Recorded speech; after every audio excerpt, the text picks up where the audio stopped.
Rieccoci a Primus Inter Pares, appuntamento al mercoledì, gruppo TV7, siamo in diretta anche sulla pagina Facebook, anche durante la pubblicità parlavamo con il dottore e poi daremo anche qualche notizia per quanto riguarda quelli che dicono che bisogna tenere le scarpe fuori, i vestiti ad arieggiare, il dottore dice che sono bufalate, poi ne parlerà, ce lo spiegherà con attenzione, perché io oggi sono arrivato a casa, ho dovuto tenere le scarpe fuori, ma ha già detto mia moglie, quando arrivi a casa questa sera devi mettere le scarpe fuori, magari poi passa il gatto di turno, me le porta anche via. Scherzo su una cosa che non c'è da scherzare. C'è sempre Roberto Marcato collegato, vediamo se me lo fate vedere regia, saluto anche Marco e Claudio regia che si stanno adoperando con tutti questi collegamenti davvero in una maniera molto importante, eccolo lì collegato, è sempre un piacere avere anche il Roberto Marcato con noi. Allora andiamo a vedere cosa ha detto oggi Zaia, perché c'è stato un imprenditore Franceschi che ha messo a disposizione milioni di mascherine per il nostro territorio, andiamo a sentire.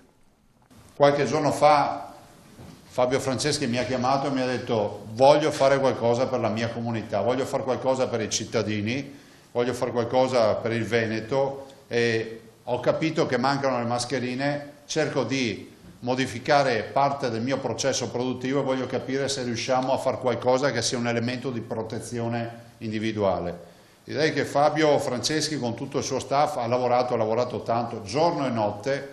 Ne sono state buttate via tante di prove, di mascherine, di cose che andavano ma non funzionavano eccetera, è arrivato secondo me a una soluzione unica, è riuscito a industrializzare in un processo produttivo la produzione di questi elementi che poi presenteremo, è riuscito a metterla in funzione in produzione in grande scala, è riuscito a fare quello che molti non sono riusciti a fare, quindi io veramente ringrazio Fabio Franceschi, Grafica Veneta, per quello che ha fatto e anche per la donazione che ha deciso di fare, 2 milioni di pezzi ai veneti. Noi li distribuiremo, oltre a quelle che andremo a comprare, li distribuiremo gratuitamente tramite la protezione civile a coloro che magari non hanno avuto modo di approvvigionarsi, no? Sembra strano, no? In un mondo nel quale si dice che i veneti e gli italiani sono i più grandi risparmiatori del mondo, hai il conto corrente con qualche decina di euro in banca, ma anche con 10 euro non riesci a trovare una mascherina che costa qualche centesimo.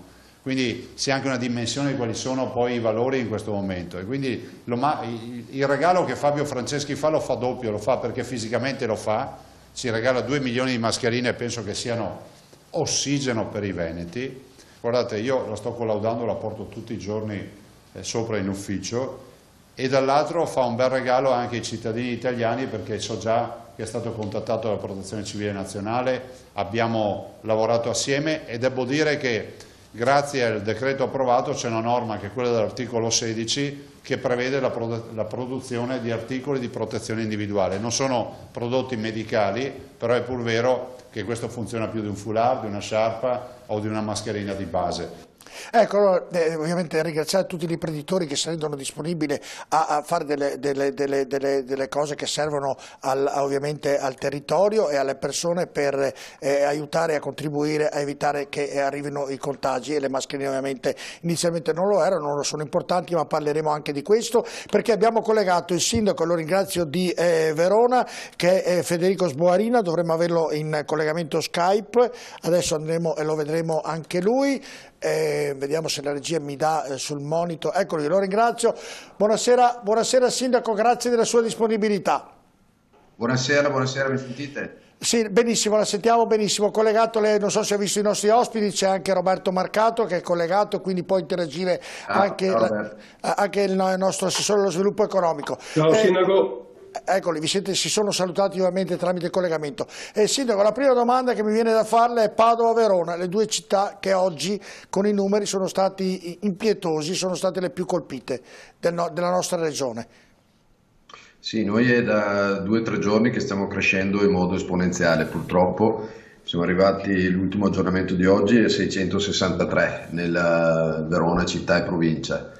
Sono aumentate anche le terapie intensive ed oggettivamente negli ultimi giorni, io ho detto lunedì, all'inizio della settimana che prevedevo e si profilava una settimana difficile. Oggi posso dire che è sicuramente la settimana più difficile da quando è cominciata questa emergenza per la città e per la provincia di Verona. Ecco, i dati non sono nemmeno rassicuranti, perché da quando ha detto il governatore oggi in conferenza ha detto i numeri aumenteranno nei prossimi giorni, e quindi Verona, essendo una grande città con molti abitanti, il rischio è superiore a tante altre. Sì, e temo tra l'altro che i numeri di questa settimana possano essere figli di quel fine settimana in cui in città come sul lago di Garda, sui Monti Lessini, sulle nostre colline c'erano decine di migliaia di persone. Ed è il motivo per cui, tra l'altro, io l'altro giorno ho fatto anche un'ordinanza ancora più restrittiva proprio per evitare che le persone escano. Io continuo a ripetere che le persone possono e devono uscire solo per motivi di lavoro, necessità, salute, per andare a fare la spesa al supermercato e poi rientrare subito a casa, perché anche nel fine settimana scorsa, la domenica, c'erano comunque sulle ciclopedonali, adesso ho fatto il divieto delle persone di stare sulle ciclopedonali, avevo già fatto chiudere i parchi, c'è il divieto dall'altro giorno anche per le altre aree verdi, nelle aree cani una persona per non più di 5 minuti. Domenica sono stato costretto a far uscire anche le pattuglie della polizia locale con gli altoparlanti. Devo dire che ci sono tantissimi veronesi che hanno capito. Mi sembra di poter dire che con i provvedimenti che ho preso, anche e soprattutto in questi ultimi giorni, anche chi non l'aveva capito benissimo sta capendo ancora di più che la situazione è veramente complicata, è molto difficile. E abbiamo, io continuo a ripeterlo, un'arma per sconfiggere questo dannato virus, che è quello di stare a casa, è quello di evitare il più possibile i contatti, gli assembramenti, motivo per cui sto anche stringendo sempre di più, controllando sempre di più i supermercati, perché i supermercati sono quei luoghi in cui ognuno di noi deve andare, evidentemente, per fare la spesa, quindi c'è tanta gente. E sto facendo controllare e verificare, ovviamente in accordo con la prefettura e con le altre forze dell'ordine, che i supermercati siano scientifici nel far rispettare le misure di sicurezza, di precauzione per i loro dipendenti, quindi mascherine e guanti, ma anche per tutti gli utenti, quindi le distanze di sicurezza, contingentare gli ingressi, insomma dobbiamo stringere veramente i denti. Questo è il momento in cui bisogna fare, se possibile, ancora di più di quello che tra l'altro le norme ci permetterebbero di fare, perché io l'attività motoria continuo a ripetere che le corsette, il jogging, stiamo a casa adesso, che certo, arriverà il momento in cui potremo tornare a goderci le nostre città, i nostri prati, le nostre aree verdi e fare tutte le corsette che vorremmo. Ecco. Oggi è il momento di rinunciare, anche perché le tantissime persone che avrebbero voglia di uscire e non lo fanno, giustamente dicono ma noi lo stiamo facendo, perché il pensiero, e chiudo questa mia riflessione, è che io continuo a ripetere che bisogna ragionare non in termini individuali ma come parte di una comunità, perché se ragioniamo in termini individuali ognuno riflette e dice ma tanto io esco, faccio la corsetta, tengo le distanze, a Verona siamo in 300.000, se tutti pensiamo la stessa cosa, pensando di non far del male a nessuno, io ho 300.000 persone in giro per le strade e per le piazze.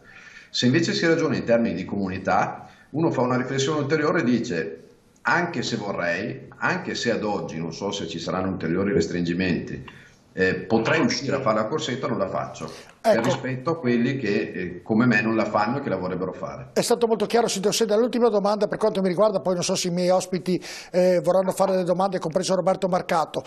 La situazione in ospedale, terapia intensiva, i posti letto come sono a Verona?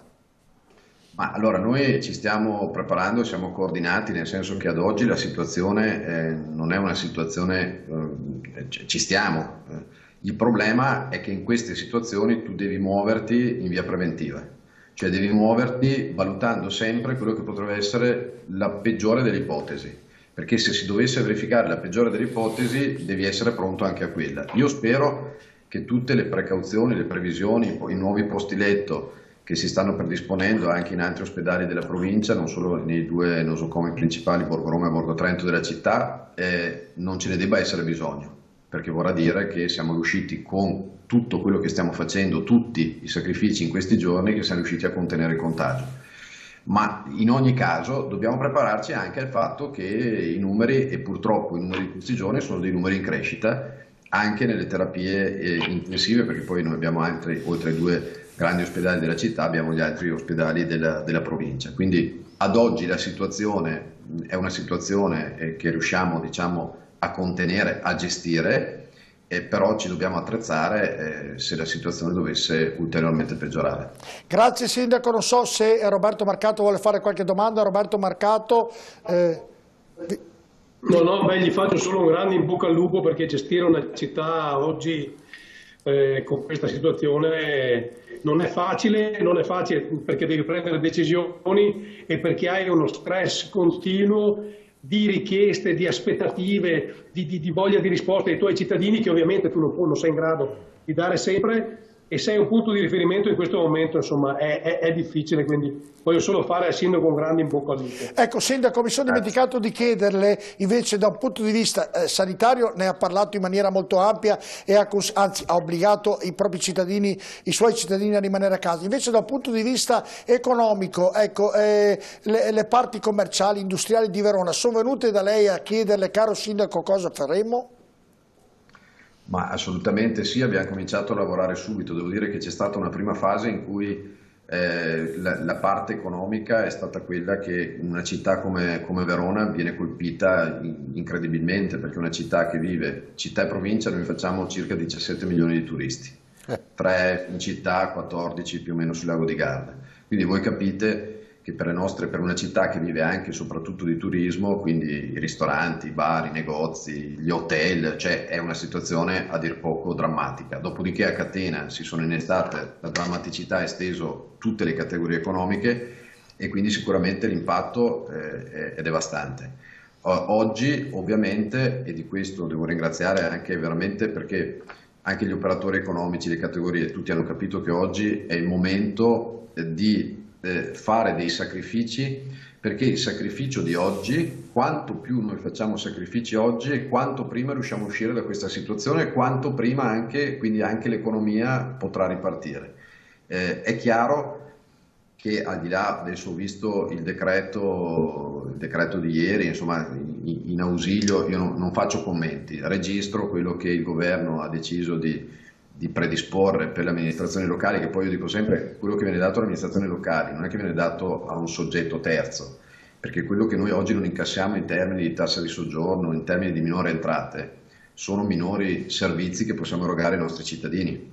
Quindi noi abbiamo la necessità che il governo intervenga, non tanto e non solo per riempire le casse del comune, ma perché quelle casse servono automaticamente per erogare servizi ai cittadini. Certo. Quindi potremo entrare in difficoltà. Poi ci sono le categorie economiche e anche su questo il governo dovrà fare un intervento molto più strutturale oggettivamente di quello che è stato fatto ad oggi, anche perché quando prenderemo coscienza di quanto sarà il danno, e sarà un danno oggettivamente ad oggi non calcolabile, sarà sicuramente un danno importantissimo e su quello bisognerà fare degli interventi veramente strutturali. Chiudo con una riflessione che è un auspicio, è un augurio. Io penso che soprattutto noi italiani, è nelle situazioni di difficoltà, di necessità che riusciamo poi a dare il meglio. Ecco, io penso e spero, ma questo è un auspicio, un augurio che faccio a tutti, siccome non è che eravamo proprio in una grande situazione dal punto di vista economico, che questa situazione in cui ci siamo venuti a trovare dia a chi ci governa e ad ognuno di noi quella forza e quel salto di qualità per, non voglio dire approfittare, però da una situazione di difficoltà uscire più forti di prima. E far migliorare l'Italia. E far migliorare l'Italia. Esatto. Io veramente è un auspicio, un augurio che faccio a tutti noi, ma se volete anche un po' abbastanza conoscendoci, e non parlo solo di noi veneti, che voglio dire ce l'abbiamo nel sangue, nel DNA, il lavoro, la nostra terra, la nostra identità, il fatto comunque di uscire dalle difficoltà, ma che questo sia un augurio e un auspicio per tutta la nazione. Grazie Sindaco, è stato molto gentile, in bocca al lupo per la sua Verona. Grazie. Grazie a voi, buona serata. Ecco, volevo poi ricordare che avremo dei collegamenti anche con la Spagna, con la Nuova Zelanda e anche con la Cina, quindi via Skype sentiremo la situazione proprio nel mondo intero, perché avremo la Nuova Zelanda, la Spagna, l'Europa e anche la Cina, com'è la situazione. Prima di dar la linea a Borile, guardate un attimino in California questo supermercato, la gente che va a fare la spesa come messa. Andiamo a vedere il contributo, dura pochissimo, però basta per rendersi l'idea.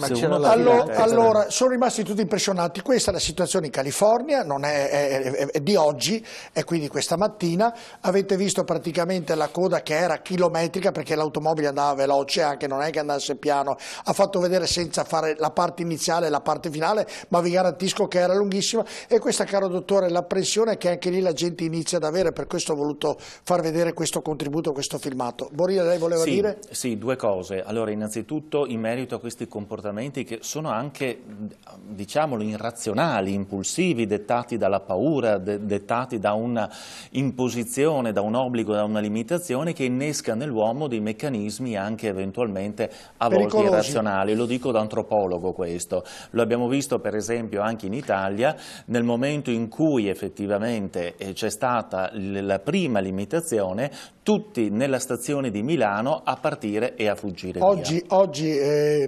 Borile, un'infermiera di Venezia, si è suicidata, aveva un po' di linea di febbre, aveva fatto il tampone, aveva 49 anni, ovviamente non aveva i sintomi perché il tampone ha evidenziato che non aveva problemi, doveva ancora attendere il risultato, e purtroppo lei si è suicidata a 49 anni, un'infermiera.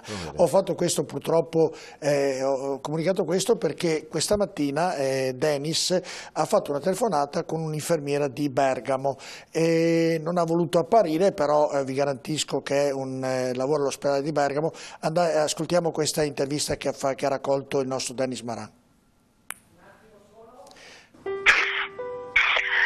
Vi chiedo scusa, lavoriamo come è giusto lavorare e credo che ci sia in questo momento una grandissima solidarietà tra gli infermieri, tra medici, tra tutto il personale che lavora in ospedale. Però si ha a che fare in questo momento con qualcosa che ancora non si sa come combattere. Penso, e credo che sia il pensiero mio e di tutti i colleghi, che anche oggi dobbiamo dare il massimo perché le persone che sono lì meritano il massimo. Comincia il suo racconto senza riuscire a trattenere le lacrime. A parlarci è un'infermiera che ci chiede di restare anonima e che presta servizio in un ospedale lombardo nel reparto riservato ai pazienti affetti da Covid-19. Un lavoro sfiancante, fatto di turni interminabili, senza poter mai abbassare la guardia. Puoi passare 10-12 ore senza bere, senza andare in bagno, senza poter fare nulla, un po' per il tempo, un po' per la protezione tua personale. Che onestamente la paura c'è di portarsi a casa qualcosa. I posti sono pieni e purtroppo quando un posto si libera non è la gioia del liberare un posto di terapia intensiva che normalmente si ha, perché il paziente sta meglio, perché va a casa, perché continua la sua vita. Qui purtroppo non è questo. E anche a turno finito, quando si torna dalla propria famiglia, non si riesce mai veramente a non pensarci più. Arrivo a casa e cerco in qualsiasi modo di essere la persona che sono normalmente, accolgo gli stimoli dei miei familiari per sorridere, per fare un gioco, per fare qualsiasi cosa. Però sotto quel velo di preoccupazione c'è sempre e chi conosce bene lo vede. E poi ci sono loro, i pazienti, da soli in una stanza di ospedale dalla quale non sanno mai se usciranno davvero e che non possono nemmeno essere supportati dall'affetto dei propri cari. La maggior parte di loro sono dentro un casco per la ventilazione assistita, quindi non riescono a sentire nitidamente le parole di chi parla da fuori, e quindi anche di una telefonata spesso ti chiedono di fare da intermediario o perlomeno di riuscire a far arrivare un messaggio a casa o di ricevere loro in qualche maniera un messaggio. Però sì, sono da soli dall'inizio alla fine. Infermieri e medici a migliaia a lavorare senza sosta, ma che non vogliono essere chiamati eroi. Non mi sento un eroe, mi sento una persona che sta facendo il lavoro che ha scelto di fare. Sì, vorrei che proprio alla fine di tutta quanta questa tragedia venisse mantenuta la promessa di dire: garantiamo una sanità migliore aumentando il personale, aumentando le risorse. Dottor Crisarà, quando senti un'intervista così, che presumo questa infermiera parla a nome di tutte anche le colleghe e i colleghi. Insomma, io vi definirei già prima di questo virus i medici, perché purtroppo ho vissuto parecchio tempo in ospedale, e gli infermieri davvero degli eroi che non sono e non vengono rispettati sotto tutti i punti di vista, soprattutto da un punto di vista anche economico, come meriterebbero, come dovrebbero essere tutelati, e speriamo che questo purtroppo virus faccia capire a qualcuno dall'alto che bisogna far sì che questa cosa vada cambiata e vada messa in una retta via. Roberto Marcato, abbiamo anche collegato Fabio Bui, presidente della provincia di Padova, adesso li vedremo in collegamento, ovviamente ringrazio anche il presidente della provincia, eccolo qui il presidente della provincia, che lo saluto. Buonasera Presidente.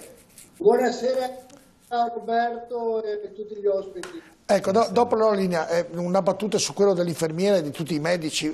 Guardi, questi giorni sono educativi per tutti, perché le dico, noi abbiamo migliaia di difficoltà, le cose che sembravano più banali fino a ieri sono diventate cose difficili.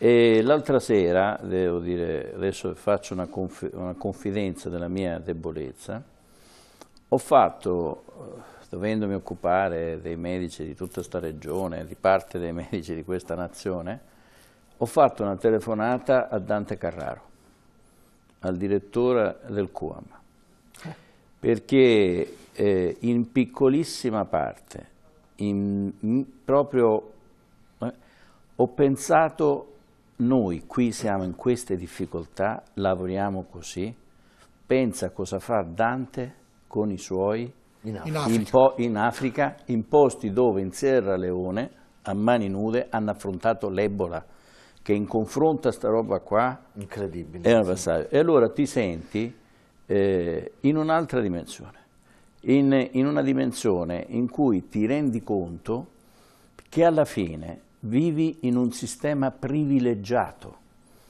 è il privilegio che sta venendo a mancare, e quando si perde il privilegio che ci si rende conto di che cosa si è perso. Certo. Per cui io spero che questa sia una lezione civica per tutti. Roberto Marcato, poi sì. Fabio Bui e ovviamente Scoppelliti e anche Borile sul ragionamento dei medici, degli infermieri, ovviamente una battuta prima della pubblicità. Inizio da Roberto Marcato. Roberto, io credo che la testimonianza di questa infermiera sia la testimonianza di tutti quelli che lavorano oggi in azienda ospedaliera, un'azienda ospedaliera che in anni passati, e non prendo nessuno, non do colpa a nessuna parte politica, è stata un po' bistrattata, e oggi deve cambiare anche la politica, qualche parametro nei confronti della sanità. Roberto Marcato. Sì, ecco, io purtroppo da questo punto di vista non mi ascrivo nella parte degli ottimisti, nel senso che questo è un paese che ogni volta di fronte a un'emergenza sanitaria, ambientale, insomma, si ritrova e fa dei proclami straordinari. Domani non sarà più come oggi, da domani tutti lavoreremo per migliorare, da domani cambieranno mille cose. Dopodiché ci sarà una grande discussione, probabilmente qualche piccolo passo si farà, dopo arriveranno inevitabilmente altre emergenze, altre quotidianità, e si ritornerà nell'alveo normale. Purtroppo troppe volte io ho visto questo paese reagire così.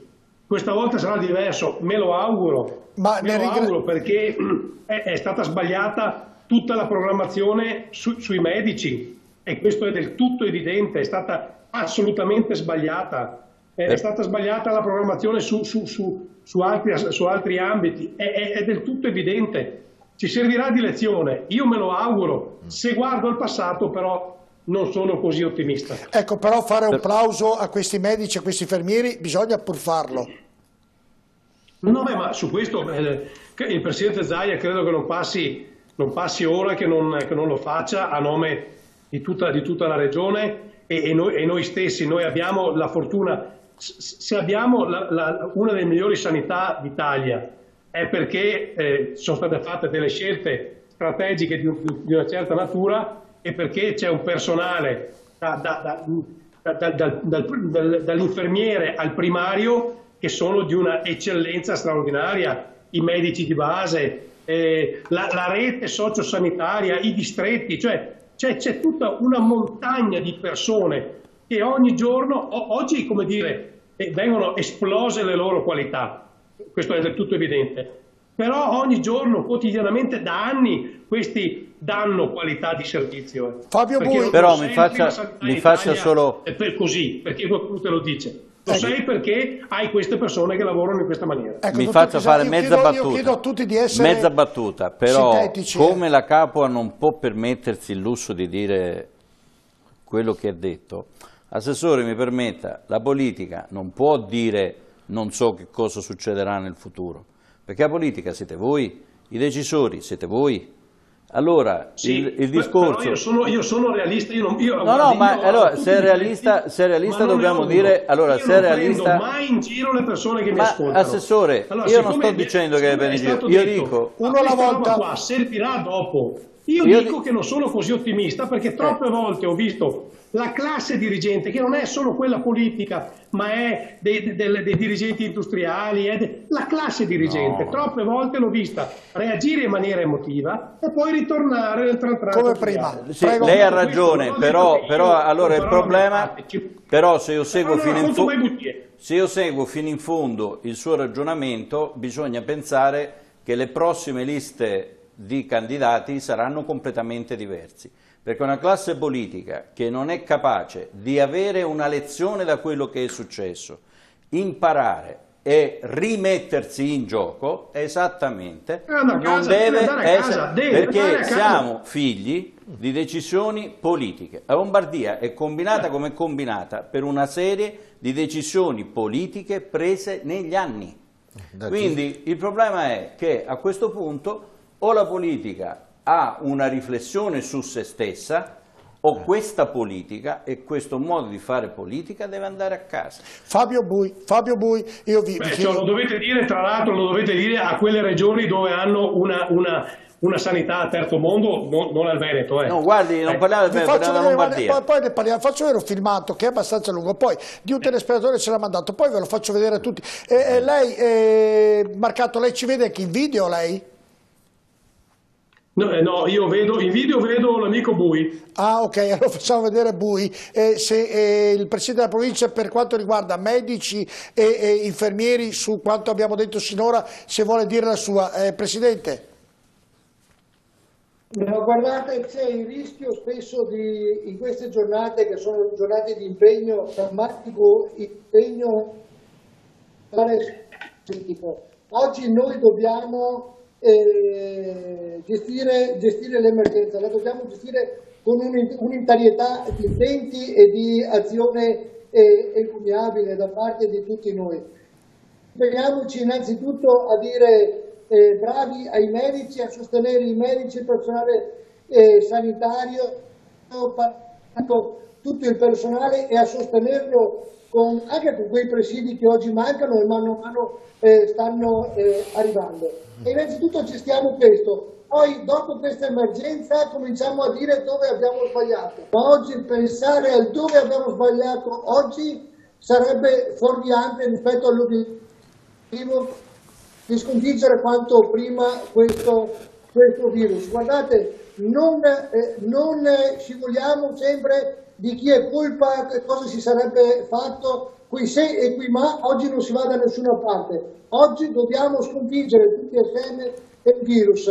Non c'è un decreto che sconfigga il virus, nemmeno il miglior decreto. C'è solo l'autoisolamento. Certo, poi le polemiche, Presidente Bui, Presidente Bui, poi vengo da lei. Era solo per dare un merito ai medici e agli infermieri, visto che avevamo collegato l'infermiera da Bergamo, solo questo intervento da parte vostra. Scopelliti, poi sì. Borile, prego Scopelliti. No, io rapidamente vorrei dire, intanto, che Don Dante Carraro è veramente un eroe, su questo penso che siamo d'accordo tutti. Io mi sento di dire che anche i nostri medici e i nostri sanitari al lavoro in questo momento sono degli eroi, perché lavorano con abnegazione, al limite delle loro possibilità fisiche, quindi io gli sono molto riconoscente. Un provvedimento del governo che è stato fatto con il decretone è stato quello di togliere, di rendere subito disponibili 12.000 laureati in medicina senza il... Peccato che però li ha resi disponibili senza sistemi di protezione. No, ma questo per dire che se comincia anche la burocrazia a diventare più agile, più leggera e a far lavorare subito quei medici che abbiamo fatto tanta fatica a laureare, mettiamoli subito al lavoro. Borile sui medici, poi devo salutare Roberto Marcato che dobbiamo salutarlo. Io continuo a dire, questa è una situazione che ci deve insegnare a puntare molto sulla ricerca, a insegnare molto a investire sulla sanità pubblica. Tutti possono fare il privato ma non con i soldi del pubblico, questo è importante secondo me, e investire molto sulla ricerca scientifica, e stiamo attenti perché la testimonianza che voi avete mandato in onda è quello che prima avevamo in un qualche modo accennato. Attenzione perché nelle situazioni di crisi e di emergenze si verificano frequenti episodi, attenzione, di insicurezza, paure, fobie, nevrosi, ansie e depressioni. Io volevo solo, Borile, mi scusi se la interrompo, ringraziare i medici e gli infermieri. No, ma quello che dico, in virtù a questa gente che sta lavorando con dei ritmi assurdi, ha bisogno anche, attenzione, di essere supportata. Vado in pubblicità, saluto Roberto Marcato, se me lo date in video, che lo saluto e lo ringrazio, che è sempre disponibile l'assessore, perché anche lui avrà un gran affare quando terminerà questo aspetto sanitario, e avrà davvero un grande affare. Grazie assessore. Già adesso purtroppo. Speriamo che lei risolva tanti dei problemi per quanto riguarda per quello che ci riguarda noi cittadini del Veneto. Grazie assessore. Grazie a voi, saluto tutti quelli che sono in studio, in bocca al lupo ai veneti. Grazie a Roberto Marcato, noi ci prendiamo un attimo di pubblicità, però rimanete con noi perché abbiamo molte cose da farvi vedere e da farvi sentire tra poco.